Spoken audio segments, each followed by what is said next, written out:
The family's holiday dinner was already in full swing by the time I stepped into the room, my heart pounding so hard it felt like it might burst out of my chest. Everyone was there: Mom, Dad, my sister Sarah with her kids, and, of course, my wife, Megan. She sat near the head of the table, her face lit up with a laugh that rang hollow once you knew the truth. Across from her sat the man I'd come to hate more than I ever thought possible, Zach. He lounged back in his chair, that smug grin plastered on his face like he owned the place. Neither of them had a clue what was about to hit them. The flash drive in my pocket felt like a live grenade, ready to blow their perfect little world to pieces. Just hours earlier, I'd stumbled across the evidence. Their messages, their videos, their damn plans. Megan's lies had finally unraveled, cheap and brittle as threadbare fabric. I hadn't slept the night before. Didn't need to. I just kept replaying the recordings, each loop pouring more fuel on the fire inside me. And now, here I was, standing in the middle of the storm I'd been waiting to unleash. The festive chatter dipped as I walked in, brushing off the casual greetings like they were nothing. I didn't even glance around. My focus was locked on the TV in the corner of the dining room. Silence crept in as I plugged in the flash drive. "What's this?" Megan asked, her voice sharp, an edge of panic slipping through the cracks of her practiced calm. "You'll see," I muttered, not bothering to meet her eye. The screen flickered to life, and the air thickened with tension. This wasn't just any video. It was them. His hands on her. Her fake, breathy giggles. The hushed words, the betrayal caught in high definition. The room exploded with gasps and stunned silence. Megan froze, her face draining of color until she looked as pale as the linen tablecloth. Her fork slipped from her hand, clattering against the plate. Across from her, Zach's self-assured smile vanished faster than butter melting on a hot skillet. "Megan!" My mother started, voice trembling, but I cut her off with a sharp wave of my hand. Megan tried to stand, but her legs buckled beneath her. She collapsed sideways in her chair, crumpling like a flower left too long in the sun. The room erupted into chaos. Chairs scraped against the floor as family members scrambled to help, their faces twisted with shock. But I didn't care. My attention was locked onto Zach. Before anyone could react, I was on him. I grabbed his collar and yanked him to his feet. "You bastard!" I roared, slamming his head into the table. The sickening crack of cartilage breaking filled the room, followed by a spray of blood splattering across the pristine tablecloth. It mixed grotesquely with the cranberry sauce and mashed potatoes, turning the holiday feast into something out of a crime scene. "This is what happens when you mess with another man's wife," I snarled, driving my fist into his gut before slamming my knee into his groin. He crumpled to the floor, clutching himself, his earlier confidence now reduced to pitiful whimpers. "Nick, stop!" my father bellowed, his voice cutting through the chaos like a whip. But I didn't stop. I couldn't. Years of trust, love, and loyalty had been obliterated in an instant. Let them see. Let them all see.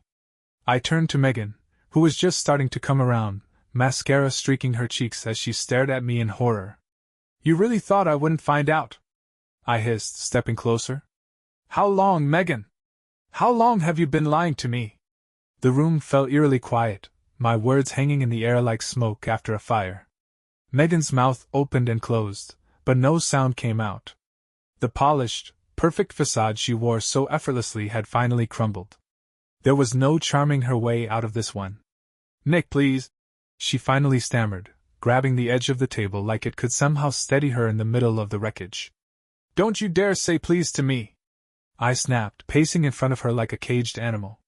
My knuckles throbbed from slamming Zach's face into the table, but the pain only sharpened my anger. "All this time, you made me feel like I was crazy for doubting you. The late nights, the business trips, what, you thought I'd never connect the dots. It's not what you think." Megan tried, her voice weak and trembling. But I cut her off with a laugh so cold it could have frozen fire.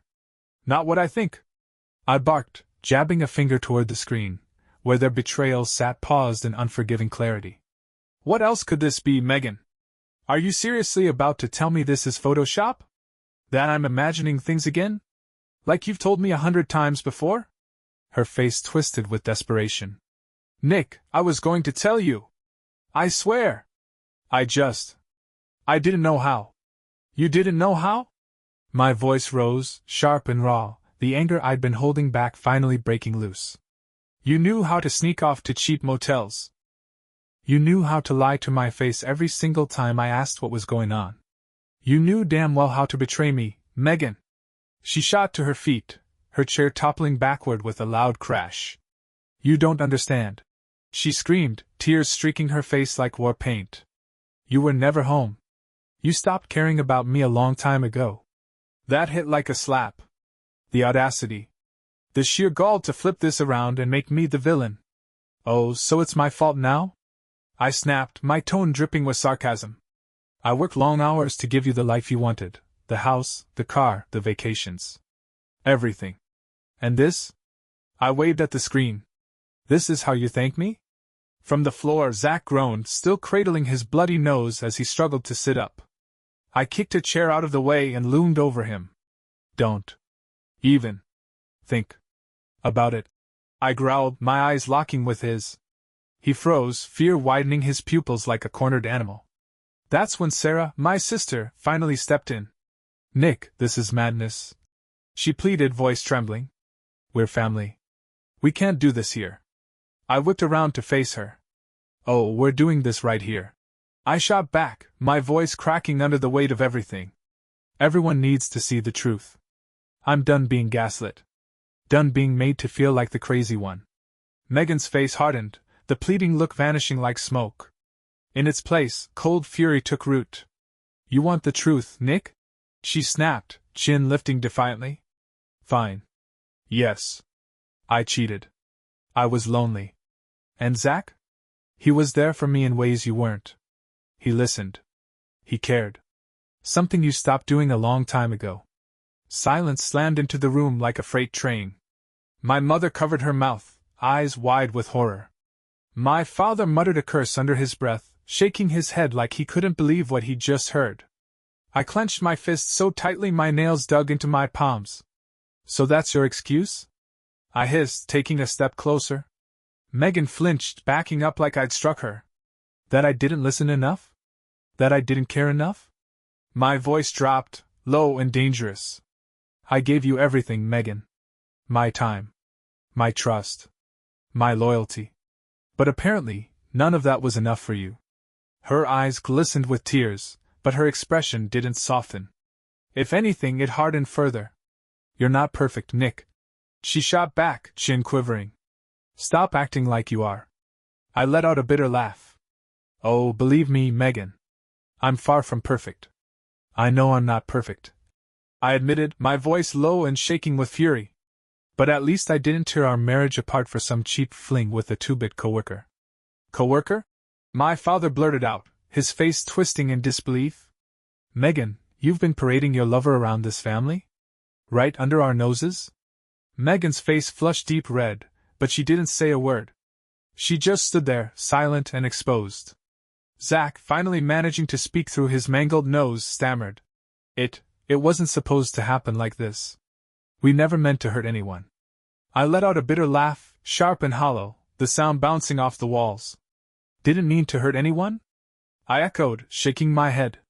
You two plotted behind my back for months, hell, maybe even years, and now you're trying to tell me it wasn't intentional? Sarah, my sister, stepped forward again, her hands raised like she was approaching a wild animal. Nick, please, she urged. Let's all calm down. We can talk this through. But I was done talking. No. I snapped, cutting her off. Talking hasn't gotten me anywhere with Megan. All she's ever done is lie. Megan's eyes blazed with anger, her hands trembling as she pointed at me. What do you want me to say, Nick? That I'm sorry? Fine. I'm sorry. But don't stand there and act like you're some kind of saint. You ignored me for years. You treated me like I was nothing more than another piece of furniture in this house. My temper snapped. And whose fault is that? I roared. You pushed me away every time I tried to get close to you. Now I see why. It's because you already had him waiting in the wings. The room felt like it was closing in, the air thick with anger and betrayal. That's when my father finally stood, his face like stone. This is not the place for this, he said, voice firm and unwavering. Take it outside or leave. but I won't have this circus ruining our family dinner. I turned to face him, my jaw tight. Sorry, Dad, I said, my tone cold but steady. But this circus started long before I walked through that door.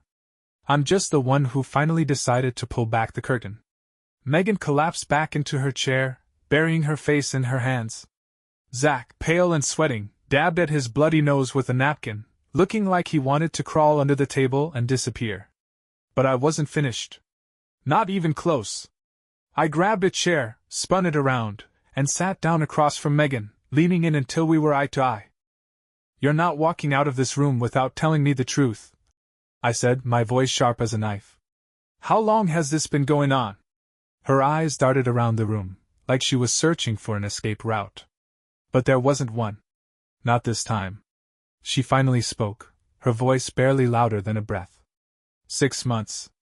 I leaned back, the weight of those 2 words crashing down on me like a ton of bricks. Half a year, I muttered, more to myself than anyone else. 6 months of sneaking around, lying to my face, and pretending everything was perfectly fine. It wasn't fine. Megan snapped, her voice cracking with emotion. You were never home, Nick. You were always working, always distracted. I felt invisible. I let out a bitter laugh, shaking my head in disbelief. Invisible? That's the excuse you're running with? I scoffed. I was busting my ass to make sure you never had to lift a finger, Megan. To give you the life you said you wanted? And while I was doing that, you were... My voice trailed off, strangled by the disgust rising in my throat. Nick, I made a mistake, she pleaded, tears pouring down her cheeks. A horrible, stupid mistake. I didn't mean for it to happen. I swear. Oh, so this was an accident. I shot back, my words dripping with sarcasm. What, you just tripped and fell into his arms? Into his bed? Her face twisted with anger. You don't understand what it's like to feel neglected. To feel like you don't matter anymore. I stood up so fast my chair crashed to the floor behind me. Don't you dare twist this around on me, I hissed. You had choices, Megan. You could have talked to me. We could have gone to therapy. Anything but this. I jabbed a finger toward Zach, who flinched and raised his hands like I was about to swing again. Look, man, he stammered, voice thick from his broken nose. I'm sorry. I shouldn't have. Shut your mouth, I growled, cutting him off. You don't get to apologize. Not here. Not ever. Silence fell over the room, broken only by Megan's muffled sobs. Finally, Sarah spoke, her tone soft but steady. Nick, this whole thing's a disaster, but you can't fix it tonight. Maybe you both need to step back, cool down, and figure out where to go from here. Cool down? I repeated, spinning toward her. Sarah, this isn't some petty argument. My wife, your sister-in-law, has been screwing another man for 6 months. This isn't something a heart-to-heart and a hug can fix. But she didn't back down. I get it, Nick. I do.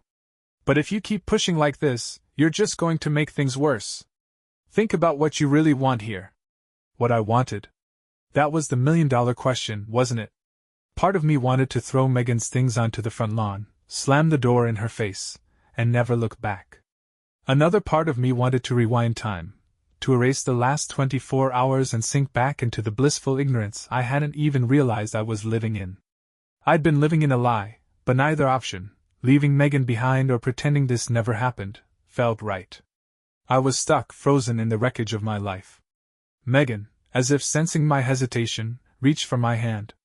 I jerked away before her fingers could brush mine. Don't, I muttered, my voice hoarse and raw. Don't act like we're suddenly okay. We're not. Her face crumpled, tears pooling in her eyes. I want to fix this, Nick, she pleaded, her voice trembling. I'll do whatever it takes. Therapy, quitting my job, anything. Just please don't give up on us. I stared at her, searching for any trace of the woman I'd married, the woman who once made me believe in love, loyalty, forever. But all I saw was a stranger. Someone who'd taken a wrecking ball to everything we'd built. I can't decide that right now, I said finally, exhaustion weighing down every word. Not after this. I gestured toward the table, stained with blood and betrayal, the TV screen still frozen on their damning embrace. Megan nodded, her tears falling freely now. I understand, she whispered. My gaze shifted to Zack, still crumpled on the floor like the pathetic worm he was. I stepped closer, and he cowered, throwing an arm over his face. As for you, I said coldly, you ever come near me or my family again, and you'll wish tonight was the worst thing that ever happened to you. Got it? He nodded frantically, mouth opening to stammer something, but I didn't wait for a reply. I grabbed my coat and headed for the door, ignoring the murmurs erupting behind me, my family scrambling to process the wreckage left in my wake. I didn't care. I needed air. Space. Escape. The cold December night slapped me in the face as I stepped outside, but the sting was a relief compared to the suffocating heat inside. I stood on the porch, staring into the darkness, my mind a swirling storm of rage, heartbreak, and confusion. The night wasn't over, but I had no idea where it would take me next. I gripped the wooden railing, my knuckles whitening as I held on like it was the only thing keeping me upright. My breath came in ragged clouds, sharp and uneven. Behind me, the house buzzed with chaos, muffled voices, Sarah trying to calm Megan, my father barking something about calling the police, and Zack whimpering like the coward he was. I pulled out my phone and stared at the screen. My thumb hovered over my best friend Mark's contact. He'd always been my go-to, the one person who had my back, no matter what. But explaining this over the phone? I couldn't do it. With a frustrated sigh, I shoved the phone back into my pocket and started walking. The quiet streets of my childhood neighborhood felt surreal, like I was moving through a dream I couldn't wake up from. Every string of Christmas lights, every plastic Santa grinning from a front yard, felt like a cruel joke. Inside those houses, families were laughing, celebrating. Meanwhile, mine was falling apart, piece by piece. I ended up at the park at the end of the street, and collapsed onto an old bench, my breath fogging in the bitter air. The memories hit like a freight train. Megan and I had come here on one of our first dates. It was spring then, cherry blossoms in full bloom. I'd made an idiot of myself trying to climb a tree to grab her a flower. She'd laughed, God, that laugh. I'd fallen for her right then and there. Now that same laugh felt like a weapon. One she'd used to lure me into her web of lies. I leaned back and stared at the stars. What the hell am I supposed to do? I muttered into the night. The crunch of footsteps behind me snapped me out of my thoughts. I tensed, half expecting Megan or Sarah, ready to drag me back into the circus. But it wasn't either of them. It was my father. Mind if I sit? He asked, his voice gruff, eyes tired. But not unkind. I nodded, and he lowered himself onto the bench beside me. For a while, we just sat there in silence, the chill in the air doing most of the talking. Finally, he spoke. You know, your mother and I have had our fair share of fights over the years, he said, his tone measured. Some pretty bad ones, too. But this is something else. I didn't respond.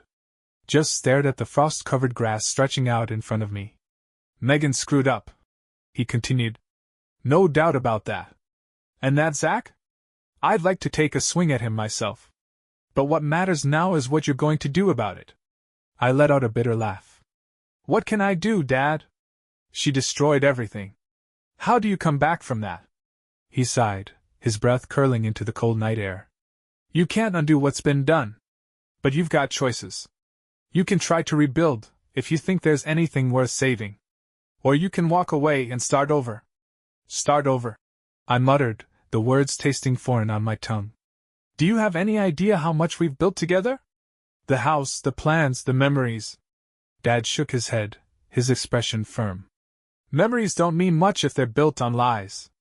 I blinked, caught off guard by the bluntness of it. I'm not saying it to be cruel, he added, softening. But you've got to think about what's best for you, Nick. Not her. Not anyone else. You. The words hung in the air between us, heavy and undeniable. Do you think people can change? I asked quietly, barely trusting my own voice. He didn't answer right away. Just stared out at the empty street, his face lined with age and hard-earned wisdom. I think they can, he said finally. But only if they truly want to. And even then, it doesn't mean you have to stick around, waiting for them to prove it. I nodded slowly, the weight of his words sinking in like stones in water. You've always been a good man, Nick, he added, clapping a hand on my shoulder. Don't let this break you. You deserve better. With that, he stood and headed back toward the house, his figure fading into the dim light of the porch. I stayed there, sitting in the cold, my thoughts churning. Minutes blurred into hours as I replayed everything in my mind, the lies, the betrayal, the confrontation. Every time I pictured Megan's tear-streaked face, her excuses, her pleas, another wave of anger crashed over me. But beneath the rage, something quieter stirred. Sadness. Grief, not just for the marriage I'd lost, but for the woman I thought she was. For the life I thought we had. Eventually, the cold became too much to bear. Shoving my hands into my pockets, I made my way back to the house. Inside, the dining room was spotless. The blood, the broken glass, the chaos, all scrubbed away, like the night's ugliness could somehow be erased. But the tension still hung in the air, thick and suffocating. Megan sat alone at the kitchen table, hands wrapped around a mug of tea. She looked up when I walked in, her eyes red and swollen. Nick, she started, voice shaky. I held up a hand, cutting her off. I don't want to talk right now, I said flatly, the exhaustion weighing me down like lead. I'm going to bed. Her shoulders slumped in defeat. Okay, she whispered. I climbed the stairs and headed straight for the guest room, shutting the door behind me. Lying there in the dark, I stared at the ceiling, the weight of everything pressing down until sleep finally pulled me under. I stared at the ceiling, my mind a whirlwind of thoughts. Could I forgive her? Did I even want to? And if I couldn't, what would life look like without her? I didn't have the answers yet. Maybe I never would. But one thing was certain, nothing would ever be the same again. Morning light seeped through the guest room curtains, casting a muted glow that did little to soften the ache in my chest. I hadn't slept much, if at all. My thoughts had kept me pinned to the mattress, swirling in endless loops of betrayal, rage, and hollow disbelief. Eventually, I gave up. I threw on some clothes and made my way downstairs, bracing myself for whatever aftermath waited on the other side of the door. The house was eerily quiet, the kind of silence that felt unnatural, almost staged. No clatter of dishes. No low hum of the TV. Just stillness. Megan wasn't in the kitchen. Or the dining room. Or the living room. Part of me felt relief not to see her. But another part felt the sharp pang of her absence, like a phantom limb. A cruel reminder of how deeply her betrayal had embedded itself into every corner of my life. Sarah sat at the kitchen island, hands wrapped around a mug of coffee. She looked up when I entered, her face a careful mix of worry and pity. Morning, she said softly. Is it? I muttered, pouring myself a cup of black coffee. She didn't push, which I appreciated. Sarah had always been the empathetic one in the family, the peacekeeper. But even her presence felt like too much this morning. I made Megan leave last night, she said after a long pause. Figured you needed space. I froze, the cup halfway to my lips. You what? She didn't want to go, Sarah explained quickly. But I told her this was your house too. If anyone needed to leave, it was her. I set the coffee down, tension slowly leaking from my shoulders. For the first time since this whole mess began, someone had made a decision that actually felt like it was in my corner. Thanks, I muttered, genuinely meaning it. She said she'd be at a hotel, Sarah added, watching me closely. And that she'd wait for you to decide when, or if, you want to talk. I nodded, not trusting myself to speak. After choking down a few bites of breakfast, I grabbed my keys. I couldn't sit in that house any longer, surrounded by memories that now felt tainted. I needed air. Space. A chance to think without the walls pressing in on me. I drove aimlessly, letting the hum of the engine and the rhythm of the road dull the noise in my head. But no matter how far I went, my mind refused to stay quiet.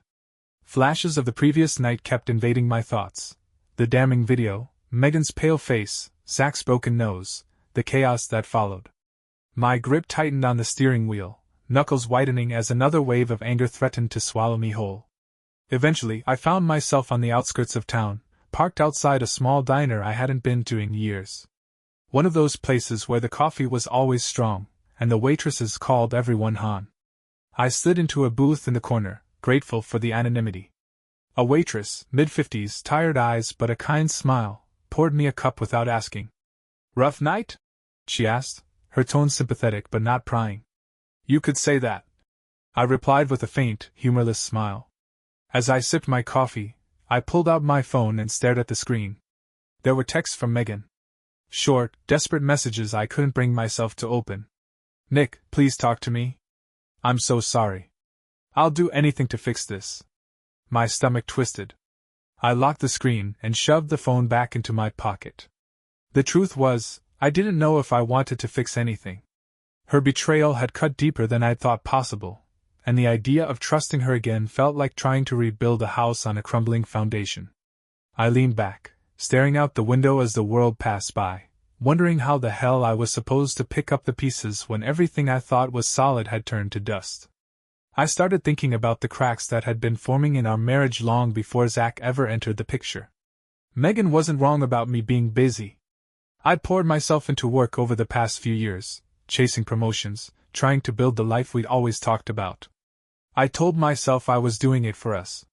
But in the process, I'd neglected her. Neglected us. Our conversations had turned shallow, surface-level exchanges about schedules, bills, and whose turn it was to grab groceries. The intimacy, both physical and emotional, had quietly faded into the background, replaced by the dull monotony of routine. But even so, nothing justified what she'd done. Nothing gave her the right to step outside of our marriage instead of fighting for it. Instead of fighting for me. I found myself thinking back to the early days, when we couldn't keep our hands off each other, when a day without hearing her voice felt unbearable. We'd stay up late talking about our hopes, our future, the life we were so sure we'd build together. When had that changed? When had we stopped being partners and started being roommates? The realization hit me like a punch to the gut. Maybe this wasn't just her failure. Maybe it was ours. I stayed at the diner for hours, stuck in an endless loop of memories and regrets. By the time I finally dragged myself out of the booth, the sun was high in the sky, casting long, sharp shadows across the pavement. I didn't want to go home. Not yet. Instead, I found myself driving to Mark's place. He opened the door, and the moment he saw me, his expression shifted from surprise to concern. "Jesus, Dan. You look like hell," he said, stepping aside to let me in. "Thanks," I muttered, collapsing onto his couch like a man who'd run out of fight. Mark didn't push for details. That's why I'd come to him. He'd always known when to talk and when to shut the hell up. He handed me a beer, sat down across from me, and waited. Eventually, the silence got too heavy, and the words started spilling out. Megan. Zach. The video. The confrontation. Every ugly detail, until my throat was raw and my hands were trembling. Mark leaned back, running a hand down his face. "Man, that's brutal," he said finally, voice heavy. "I don't even know what to say. I don't know what to do," I admitted, my voice breaking. "Part of me wants to forgive her. Try to fix things. But the other part..." I swallowed hard. "I don't think I can look at her without seeing him." Mark nodded slowly, like he understood more than he wanted to. "You don't have to decide right now," he said quietly. "Take some time. Figure out what you really want. Just don't rush into anything you'll regret later." I nodded, his words cutting through the fog. For the first time in what felt like forever, I felt a sliver of clarity. That night, lying on Mark's couch and staring at the ceiling, I made myself a promise. Whatever decision I made, whether to fight for my marriage or let it go, it would be on my terms. No more lies. No more pretending. It was time to take back control of my life. I woke up on Mark's couch with a crick in my neck and the faint echo of his words rattling around in my head. His advice stuck. I needed time and space to figure things out. The road ahead wasn't clear, not by a long shot, but for the first time since everything had exploded, I felt like I was standing on slightly steadier ground. I sat up, ran a hand through my hair, and glanced at my phone. More messages from Megan. "Please, Nick. We need to talk. I'll tell you everything. No more lies. You can hate me, but I can't lose you." The bitterness in my gut flared up, hot and sharp, and I almost hurled the phone across the room. I didn't want her apologies. I didn't want her explanations. But a part of me, damn it, a small, stubborn part, couldn't shake the pull of curiosity. I needed answers. Not for her sake. For mine. So, against my better judgment, I texted back. Meet me at the park at noon. One chance. Explain yourself? The park was cold and empty when I got there. The wind cut through my jacket as I sank onto the same bench where my dad and I had talked the night before.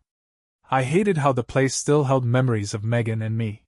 Mornings spent sipping coffee while the world woke up around us. Quiet afternoons planning futures we'd never see. The innocence of those moments mocked me now, like a cruel joke I hadn't been in on. She showed up 10 minutes later, looking like hell. Her face was pale, eyes red and swollen from crying. She wore the scarf I'd bought her last Christmas, the burgundy one she'd said made her feel a little fancy. For a brief, fleeting second, I hated how much I still noticed things like that. Hi, she said quietly, stopping a few feet away, like she wasn't sure if she was allowed to come closer. I didn't respond. Just gestured to the bench. She hesitated, then sat down, leaving a cautious gap between us. For a moment neither of us spoke. The silence was thick, heavy with everything unsaid. Finally I broke it. Why? I asked, my voice colder than I intended. Megan flinched, her hands twisting nervously in her lap. I don't know where to start, she murmured, voice barely more than a whisper. I leaned forward, elbows on my knees, eyes fixed on her. Try the truth. Her eyes filled with tears, but I shoved down the flicker of sympathy. This was her mess. I wasn't about to make it easier for her. I felt alone, Nick, she said finally, words stumbling out like she'd been holding them back for months.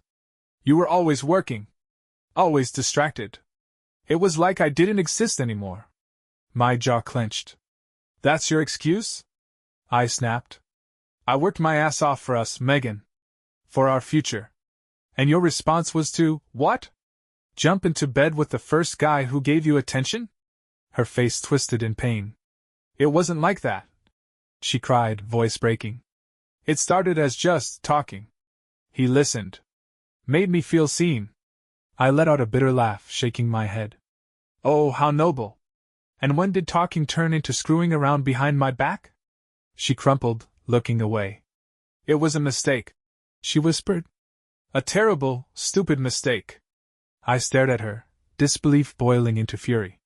A mistake? I spat. Forgetting an anniversary is a mistake, Megan. Leaving the stove on is a mistake. This? I gestured between us, voice shaking. This was a choice. A series of choices. Over and over again. Don't insult my intelligence by calling it a mistake. Her shoulders slumped, and she broke down, sobbing into her hands. But her tears didn't move me. You don't get to cry, I said harshly. You don't get to play the victim here. She nodded, wiping her face with the back of her hand, breath hitching. You're right, she said shakily. I have no excuse, she whispered, her voice breaking. I was selfish, and I hurt you in the worst way possible. But Nick, I love you. I've always loved you. I scoffed, the sound bitter.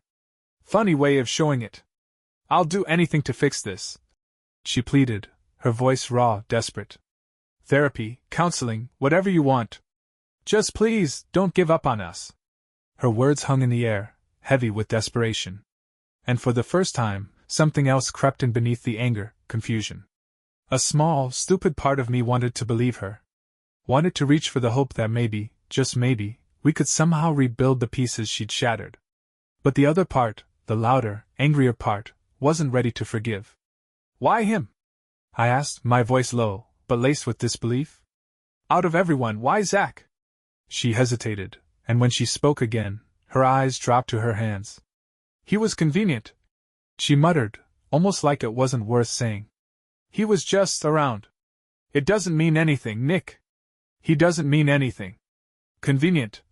I repeated the word slowly, feeling its bitterness seep into my mouth like vinegar. You threw away everything for convenient? I know, she whispered, voice thick with shame. I stood up suddenly, feeling like I couldn't breathe with her so close.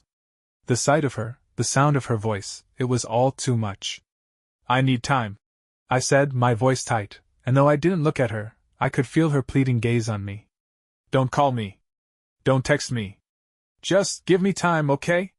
She was up in an instant, almost frantic. "I'll wait. As long as it takes," she swore, her voice shaking. "I'll do whatever it takes to make this right." I didn't answer. I just turned and walked away, each step feeling heavier than the last. That night, back at Mark's place, I replayed our conversation over and over in my mind. Her words, her tears, her desperate pleas, they felt like a poison I couldn't purge. Could I ever forgive her? Could I even begin to trust her again? And if I couldn't, what did that mean for the life we built together? The questions were endless, swirling in my head, but the answers seemed impossibly far away. All I knew for sure was that the road ahead wasn't going to be easy. And for now, all I could do was put one foot in front of the other, hoping that somehow I'd find my way. The next several days were a strange mix of emotions, anger, sadness, and something I hated admitting, regret. Megan stayed out of the house as I'd asked, leaving me alone with my thoughts. Mark did his best to distract me, but the reality of what had happened followed me like a shadow I couldn't shake. No matter how hard I tried, I couldn't escape it. The flash drive remained in my possession, and I couldn't bring myself to destroy it. It felt like both a weapon and a wound, an ugly reminder of what I'd seen, what I knew, and the depth to which Megan and Zach had sunk. Late one night, curiosity, or maybe masochism, got the best of me. I plugged the flash drive into my laptop, my heart pounding as the screen flickered to life. What played out on the screen was a brutal confirmation of everything I already knew. Megan's laugh, once so familiar and comforting, sounded hollow, tainted. She spoke to Zach, her voice light, flirtatious. They joked, they crossed every boundary that had once protected our marriage. It wasn't just the physical betrayal that gutted me, it was the emotional connection they'd shared. The intimacy that had once been mine. I slammed the laptop shut, my breathing ragged, my hands shaking. My chest ached like I'd been hit by a truck, and the tears came, uncontrollable, relentless. This wasn't something I could just brush off, not now, maybe not ever.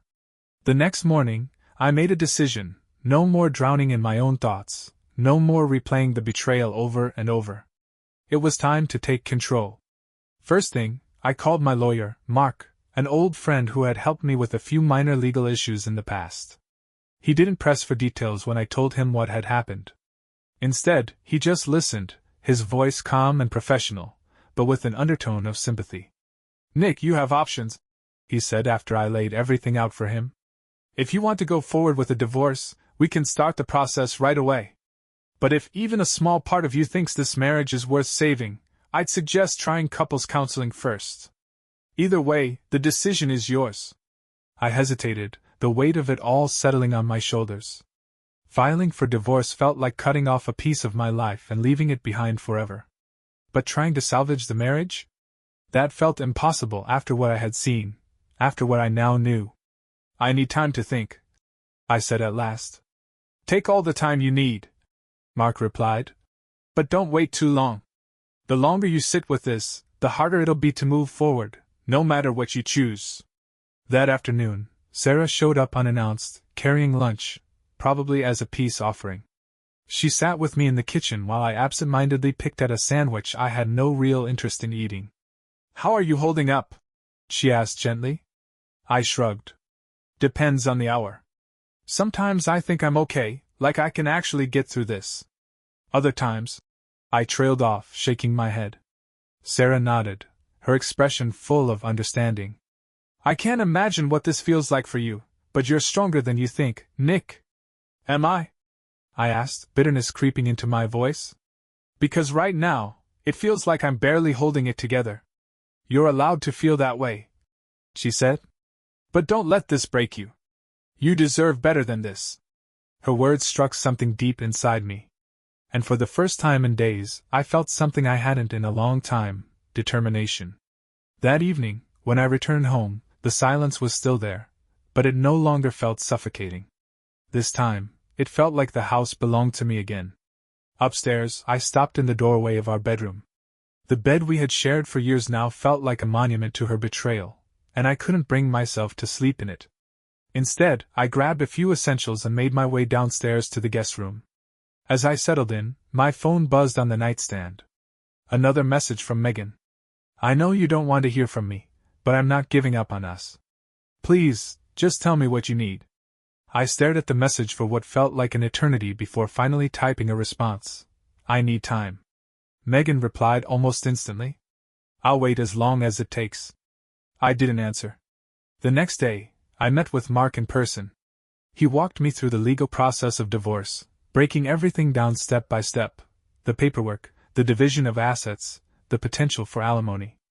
It was a lot to take in, and the weight of it all settled heavy on my chest. Do you think she'll contest it? Mark asked. I shook my head. No. She's too focused on trying to win me back. If I decide to file, I think she'll sign without a fight. Good, Mark said. That'll make things easier. Easier. I repeated the word, but it felt empty. There was nothing easy about this.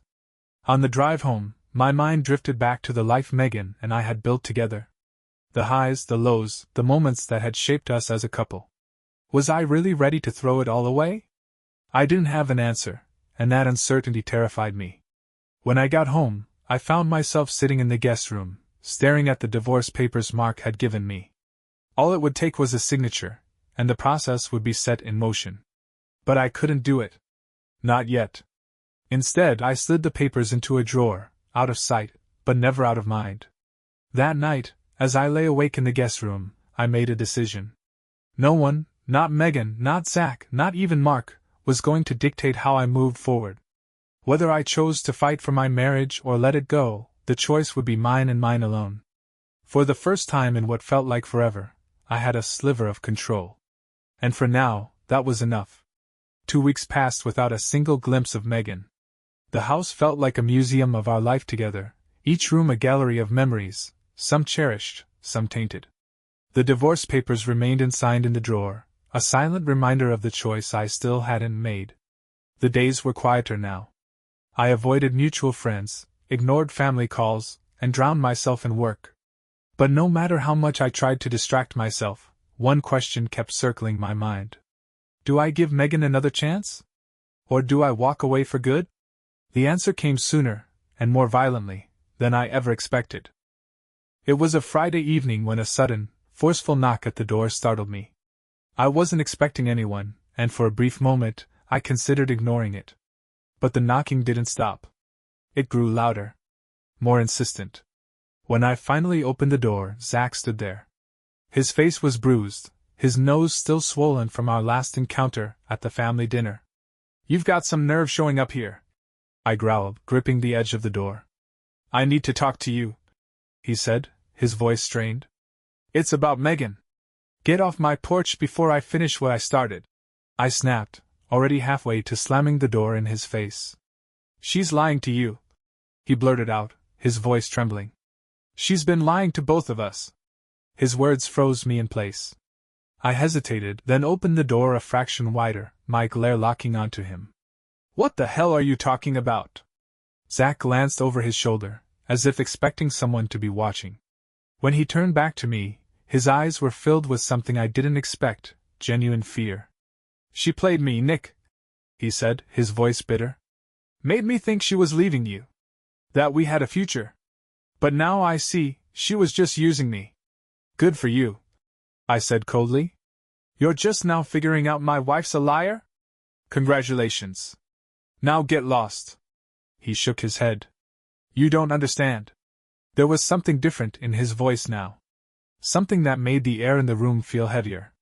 Megan's not just cheating on you with me, he said. There's someone else. And just like that, the world seemed to shift beneath me. What I found out last week, Zach said, his voice rising with desperation, is that she's been seeing another guy. Someone from her gym. She's been playing us both. His words hit me like a sledgehammer. My grip on the doorframe tightened as the room tilted slightly, my mind struggling to process what I had just heard. You're lying, I said through clenched teeth, though even as I said it, I could feel doubt creeping in, cracking the foundation of my denial. Why the hell would I lie? Zach shot back, throwing his hands up. She's been feeding me the same sob stories she probably fed you, that she's lonely, that you don't understand her. Meanwhile, she's out with some other guy. I took a step back, my thoughts racing. Could it be true? Could Megan really be that brazen? That reckless? To betray me not just once, but twice? Get out, I said, my voice unsteady. I'm telling you the truth, Zach insisted. Check her gym records. Ask her where she's been. You'll see. I didn't want to hear another word. I slammed the door in his face and leaned against it, my heart hammering against my ribs. That night I couldn't sleep. Zach's words echoed in my head, and no matter how much I wanted to hate him, I couldn't shake the uneasy feeling that he might be right. The next morning, I decided I needed answers. I drove to Megan's gym, my stomach in knots as I parked across the street. I hadn't told her I was coming. I needed to see this with my own eyes. An hour later, my worst fear was confirmed. Megan walked out of the gym, her face flushed, her hair damp with sweat. But she wasn't alone. A man followed closely behind her, tall, muscular, radiating confidence in a way that made my blood boil. They laughed as they walked toward his car, her hand brushing his arm in a way that was far too familiar. My chest tightened as I gripped the steering wheel, every muscle in my body screaming for me to jump out of the car and confront them. But I didn't. Instead, I sat there, watching in silent fury as they got into his car and drove off together. That evening I waited. When Megan walked through the door, I was already at the kitchen table, the divorce papers spread out in front of me like a silent verdict. She froze in the doorway, her eyes flicking between me and the documents. "Nick," she said cautiously. "What's this?" "Sit down," I said, my voice cold and unwavering. She hesitated but eventually took a seat across from me, her gaze darting back to the papers. "What's going on?" I didn't sugarcoat it. "I know about the guy from the gym." Her face went pale. For a brief second, she looked genuinely shocked, but then, just as quickly, her expression hardened. "What are you talking about?" she said, her voice laced with defiance. "Don't lie to me, Megan." I slammed my hand on the table, making the papers shift. "I saw you with him. I know everything." The mask slipped. She let out a bitter, humorless laugh. "Fine," she snapped. "Yes, I've been seeing him. And you know what? I don't regret it. Because at least he makes me feel alive." The words cut deeper than I thought possible. "Alive?" I repeated, my voice trembling with barely restrained rage. "Is that what this was about? Your cheap thrills? Your selfishness? You destroyed everything we built, just for your own amusement?" Megan stood, her eyes flashing with resentment. "You don't get it, Nick. You never have. You were so busy being the perfect husband that you forgot what it means to actually live." I pushed my chair back and rose to my feet, my hands trembling at my sides. "Get out," I said, my voice low, dangerous. "Take your lies, your betrayal, and get the hell out of my house." Her eyes widened, but she didn't argue. She grabbed her keys and stormed out, slamming the door so hard the walls seemed to shake. And then, silence. I stood there, staring at the empty space where she had been, waiting for the anger, the grief, the regret to come crashing down. But they didn't. Instead, a strange sense of calm settled over me. For the first time since this nightmare began, I felt free. Free from the lies. Free from the manipulation. Free from a marriage that had stopped being a partnership long ago. I picked up the divorce papers, signed my name with a steady hand, and slid them into an envelope. This wasn't the ending I had envisioned. But it was the one I needed. Megan's betrayal had shattered me, but in doing so, it had given me something invaluable: clarity. From this moment on, my life was mine again. And for the first time in a long time, I was ready to move forward.